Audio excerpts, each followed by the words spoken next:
Muy buenos días, hermanos. Damos gracias a Dios porque una vez más podemos estar aquí compartiendo su palabra, y en esta oportunidad quería que podamos pensar en algo que me plantearon ayer. Si yo tendría que elegir un personaje bíblico, ¿qué personaje elegiría por ser un día? Y muchas veces pensamos en los personajes bíblicos como personas que pasaron siempre buenos momentos, ¿no? Y tal vez yo elegiría a David en su época de esplendor, o en personas como Moisés cuando estuvo allí en la zarza, o cuando estuvo en el monte recibiendo y estando en la presencia de Dios. Y así cada personaje que nosotros se nos vienen a la mente es porque pasaron por momentos buenos. Pero la Biblia se aplica justamente a cada situación de nuestra vida, porque no oculta hechos desagradables de algunos personajes. sino que los muestra y nos ayuda a entender y cómo tratar el problema, cómo enfrentar cada una de aquellas situaciones en las cuales muchos de estos personajes cayeron o sufrieron por alguna crisis. Y quisiera que recordemos a David en 2 Samuel capítulo 11, allí en su vida se había cruzado con Betsabé, y todos conocemos la historia, pero allí en el versículo 1 dice: aconteció al año siguiente, en el tiempo que salen los reyes a la guerra, que David envió a Joab, y con él a sus siervos y a todo Israel, y destruyeron a los amonitas, y sitiaron a Rabá, pero David se quedó en Jerusalén. Y sucedió un día, al caer la tarde, que se levantó David de su lecho y se paseaba sobre el terrado de la casa real, y vio desde el terrado a una mujer que se estaba bañando, la cual era muy hermosa. Envió David a preguntar por aquella mujer, y le dijeron: aquella es Betsabé, hija de Elián, mujer de Urías Heteo. Y envió David mensajeros, y la tomó, y vino a él, y él durmió con ella. Luego ella se purificó de su inmundicia y se volvió a su casa. Y concibió la mujer, y envió a hacerlo saber a David, diciendo: estoy encinta. Aquí tenemos a David en el momento en el cual conoce a Betsabé. Y vemos un rey que no estaba en su lugar. Era el tiempo de que los reyes salgan a la guerra, y él se quedó en Jerusalén. No solamente eso, sino que salió al terrado, dice allí, y empezó a mirar y vio a una mujer que se estaba bañando. Y no solamente que la vio, sino que fue y preguntó por ella. Tal vez él no fue a la guerra porque estaba cansado. Tal vez todas las victorias que venían años tras año liberando al pueblo de Israel de sus enemigos, tal vez lo hizo estar cansado. Y muchas veces estamos cansados. El cansancio no es malo, debemos descansar, pero no debemos descuidarnos. David aquí, frente al cansancio, descuidó su lugar. Su lugar era en la guerra, su lugar era como rey del pueblo de Israel. Él tenía que ser ejemplo para su pueblo, y él, conociendo que esta mujer era casada, la tomó e incurrió en pecado. Descuidó su vida, descuidó sus responsabilidades, descuidó lo que tenía que hacer, y cayó. Él, confundido por esta situación, quiso ocultar su pecado, y más adelante podemos ver en el relato que él mandó a llamar a Urías, que era el esposo de Betsabé. ¿Para qué? Para que él viniera y llegara a su casa y que este pecado de él quedara oculto. Pero sabemos lo que pasó. Urías no llegó a la casa, y podemos leer todo el capítulo 11, esta situación tan triste en la vida de David, sabiendo que su cansancio lo llevó a descuidar lo que él tenía que cuidar. Y no solamente eso, sino que eso lo llevó a la confusión de no dejarse guiar por el Espíritu de Dios, de no dejarse guiar por la palabra de Dios, que era la que tenía que guiarlo a hacer las cosas bien. Sino que no solamente eso, sino que planeó que Urías viniera de la guerra para ocultar su pecado. Y al ver que esto no le funcionó, mandó a que Urías lo pongan enfrente de la batalla y muriera. Después de esto, David cumplió con su cometido. Urías murió enfrente de la batalla, y David tomó a Betsabé por mujer. Pero esto tuvo consecuencias, y en el capítulo 12 vemos ahí a Natán amonestando a David. Y muchas veces nos pasa a nosotros, queremos ocultar aquellas cosas que hacemos mal. Nadie va a contar las cosas que hace mal. Yo no contaría, y pasaría vergüenza si le contara a ustedes las cosas que yo soy débil, con las cosas que yo estoy luchando día a día para no hacer. Y David quiso ocultar su pecado. Pero al Natán presentarle la situación, y vemos allí en el capítulo 12, donde Natán le presenta una situación de un hombre pobre y un hombre rico. Y David como rápidamente juzga a esa persona, a la cual mató a la única oveja que tenía este hombre pobre. ¿Para qué? Para satisfacer las necesidades de un visitante. Y David lo juzga, y en el versículo 5 del capítulo 12 dice: entonces se encendió el furor de David en gran manera contra aquel hombre, y dijo a Natán: vive Jehová, que el que tal hizo es digno de muerte. Y Natán lo tiene que confrontar con su pecado. A Dios nada le podemos ocultar. Él conoce cada uno de nuestros pensamientos. Él conoce aquello que nosotros queremos ocultar y no mostrar delante de las demás personas. Dios conoce todo. Y en su palabra nos confronta a este pecado. Nos confronta a este pecado para poder corregirlo, para poder entender que eso nos aparta de Dios. Y David tuvo que sufrir las consecuencias de su pecado. Él se dio cuenta y Natán le dijo: este hombre sos vos, David. Vos hiciste esto con Urías el Heteo. Y David se dio cuenta que su pecado no estaba oculto para Dios. Y se arrepintió. Y se arrepintió David y dice que la consecuencia de su pecado fue que su hijo cayera enfermo. Eso nos hace pensar que las cosas malas, el pecado que nosotros no podemos dejar o queremos ocultar, tiene consecuencias. Tiene consecuencias para nuestra propia vida porque nos hace perder la comunión con Dios, y tiene consecuencias para las personas que nos rodean. Aquí David tuvo que sufrir la consecuencia de su pecado, y fue la muerte de su hijo con Betsabé. Sufrir la consecuencia.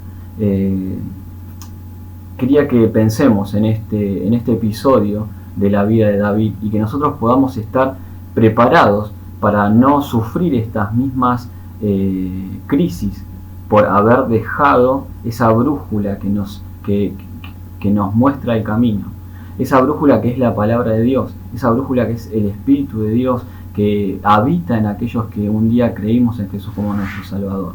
Y Pablo en 2 Timoteo le explica a Timoteo cómo él debe no abandonar la lucha contra aquellas cosas que lo separan de Dios, que esté firme, que huya de las pasiones juveniles. Y quisiéramos que pudiéramos ir a este libro de 2 Timoteo y ver algunos tips importantes para poder enfrentar estos peligros que también pueden llegar a nuestra vida. Y allí en 2 Timoteo capítulo 1, lo que más me llama la atención en este momento es el versículo 5, donde dice: trayendo a la memoria la fe no fingida que hay en ti, la cual habitó primero en tu abuela Eloida y en tu madre Eunice, y estoy seguro que en ti también, por lo cual te aconsejo que avives el fuego del don de Dios que está en ti.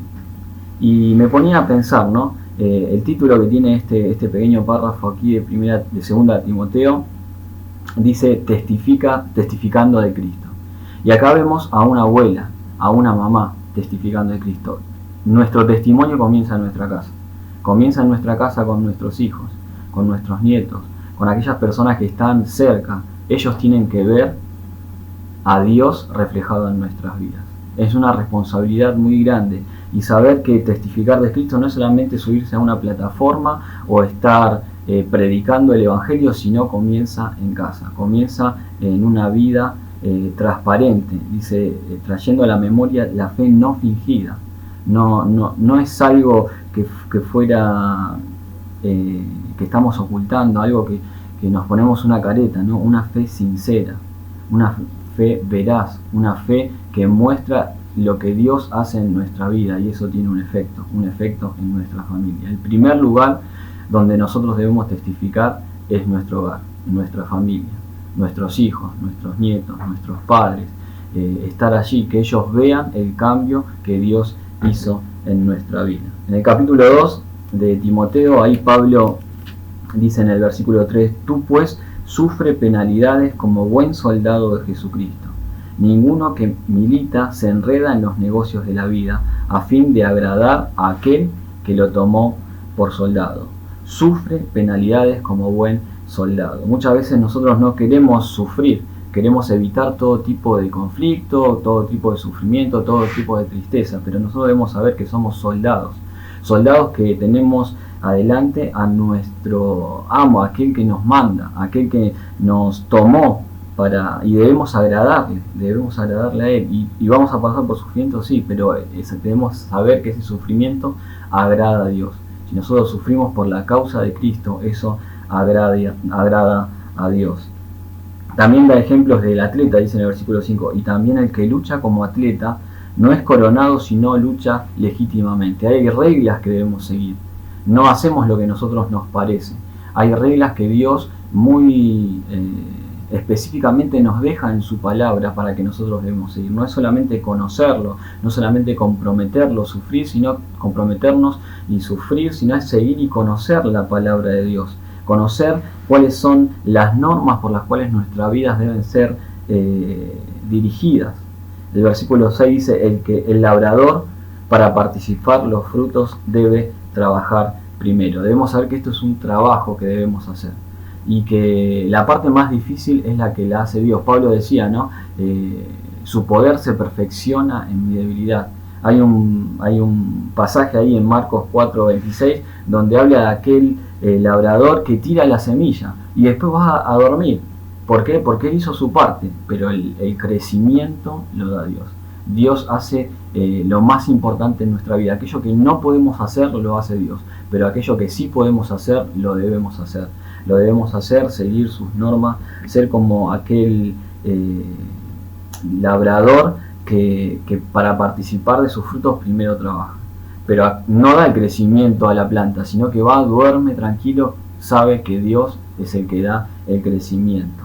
Soldado, atleta, agricultor, en el capítulo 2 también habla de un buen obrero que no tiene de qué avergonzarse. Muchas veces trabajamos y si está el jefe parece que trabajamos más y si no está, a veces no trabajamos de la misma forma, ¿no? Pero si nos damos cuenta que nuestro jefe no estaba viendo cómo trabajamos, tal vez nos daría vergüenza. Acá dice, trabajemos como obrero que no tiene de qué avergonzarse, teniendo conciencia de la presencia de Dios en nuestra vida. En el capítulo 3 de 2 Timoteo habla de algunos peligros. Dice también, en el versículo 1, también debes saber esto, que en los postreros días vendrán tiempos peligrosos. Y describe allí a los hombres malos, a los hombres que están lejos de Dios, a los hombres que buscan su propia satisfacción. Y en medio de eso nosotros, Pablo insta a Timoteo a que él esté firme. Y en el versículo 10 podemos leer, dice, pero tú has seguido mi doctrina, conducta, propósito, fe, longanimidad, amor, paciencia, y sigue así hablando de lo que hacía Pablo. Tú has seguido mi doctrina. No se trata solamente de enseñanza, sino también de conducta. No se trata solamente de saber, sino de hacer. Debo vivir aquello que aprendo de la palabra de Dios. Y esto quería recalcar, vivir de acuerdo a la palabra de Dios. Saber, conocer, pero vivir de acuerdo a la palabra de Dios. Y vemos aquí en el versículo 16, dice, toda la escritura es inspirada por Dios y útil para enseñar, para redarguir, para corregir, para destruir la injusticia. El 17 dice, a fin de que el hombre de Dios sea perfecto, enteramente preparado para toda buena obra. ¿Cómo Dios me prepara con su palabra? Con su palabra Dios me muestra, me enseña, me redarguye, me muestra lo que está mal en mi vida. Me muestra lo que está mal y no solamente que me muestra y es todo no y castigo, sino que me muestra y corrige cuando estamos equivocados. Dice, para corregir, para instruir en justicia, me enseña lo que debo hacer, con un propósito, a fin de que el hombre de Dios sea perfecto, enteramente preparado para toda buena obra. La palabra de Dios es fundamental en nuestra vida y es fundamental que nosotros la obedezcamos, que nosotros escuchemos la voz de Dios que habla a nuestra vida y poder obedecerla y poder así enfrentar cada una de las situaciones de nuestra vida. Aquellas crisis que llegan por causa de nuestras malas decisiones, aquellas crisis que llegan por causa de nuestro cansancio, de ese cansancio que nos lleva a descuidar cosas que no debemos descuidar, a confundirnos por no dejarnos guiar por su espíritu y por su palabra, que son las que nos guían a agradar a Dios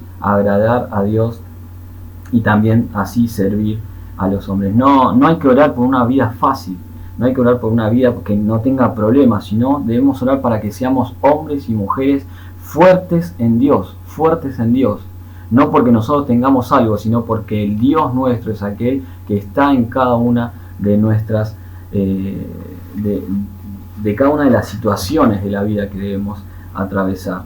En el capítulo 4, versículo 1 dice, te encarezco delante de Dios y del Señor Jesucristo, que juzgará a los vivos y a los muertos en su manifestación y en su reino.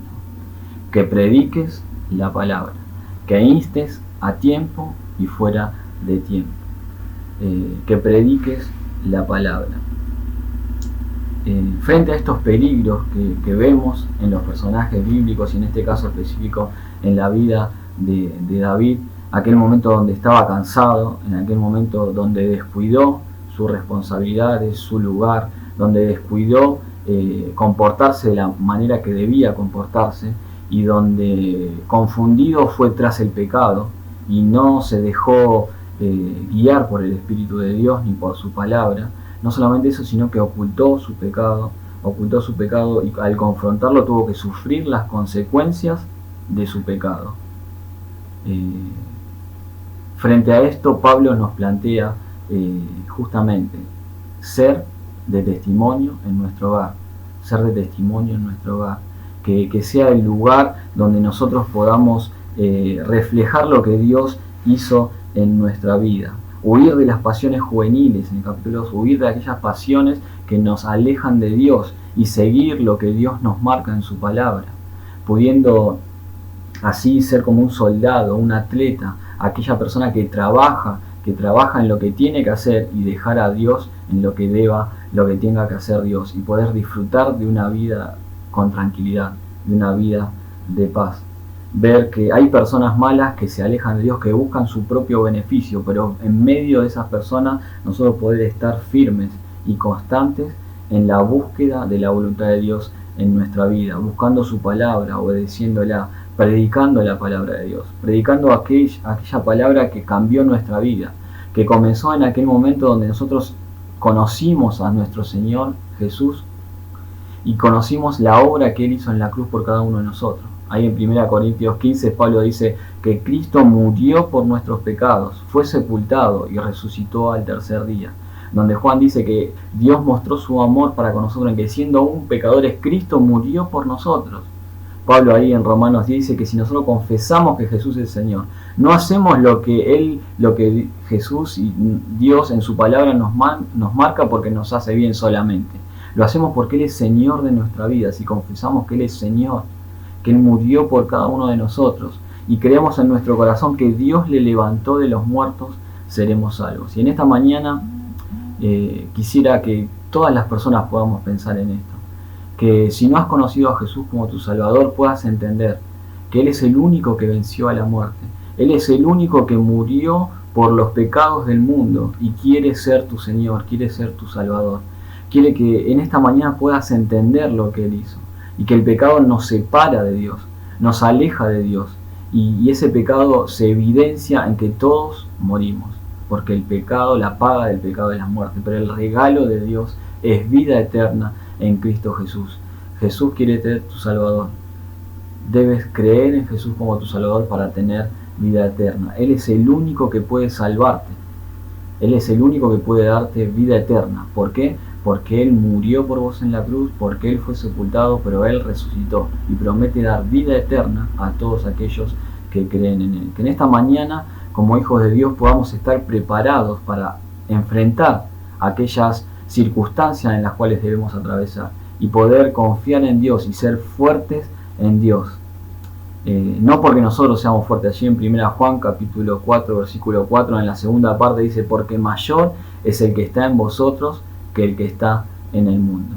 Dios está con nosotros, y si Dios es con nosotros, ¿quién contra nosotros? Que en esta mañana aquellas personas que no han conocido a Jesús como Salvador, que puedan comprender en la situación que están, que puedan comprender aquello que se están perdiendo, de tener una vida plena, de poder disfrutar de todas las cosas que Dios quiere ofrecerles en esta mañana: la salvación, la vida eterna y una vida llena de paz y tranquilidad, donde Dios nos muestra no solamente las cosas malas que hacen mal a nuestra vida, a nuestro entorno, a nuestra familia, sino que nos muestra el camino a seguir. Y no solamente eso, sino que nos muestra el camino que nos lleva al cielo, a la vida eterna. Y nosotros como hijos de Dios, que podamos pensar en prepararnos para afrontar los peligros de la vida, de saber que si estamos cansados no debemos descuidar nuestras responsabilidades, nuestro lugar, no debemos descuidar aquellas cosas que debemos hacer, no debemos perder la brújula, debemos seguir estudiando, leyendo su palabra, buscando allí la mente de Dios, lo que Dios quiere para nuestra vida y obedecerle, y no fallarle. Y que todo lo que hagamos sea para la gloria y honra de Dios. En esta mañana podamos pensar en estos tips, en estos pensamientos que pude compartir con ustedes y que sean de bendición para cada uno de nosotros. Que Dios los bendiga. Buenos días.